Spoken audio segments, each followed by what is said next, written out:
हाय मित्रांनो, तुमच्या आधार कार्डला कुठला मोबाईल नंबर लिंक करण्यासाठी तुम्ही गुगलला UIDAI असं सर्च करून या वेबसाईटवर येऊन त्याच्यावर क्लिक करा आणि इंग्लिश लँग्वेज सिलेक्ट करा.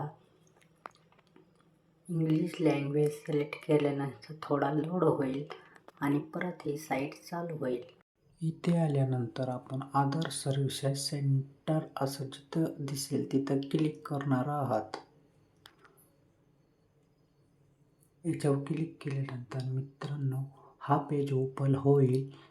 तिथून आपण खाली स्क्रॉल केल्यानंतर आपल्याला आणखीन चेक आधार व्हॅलिडिटीवर क्लिक करायचं आहे.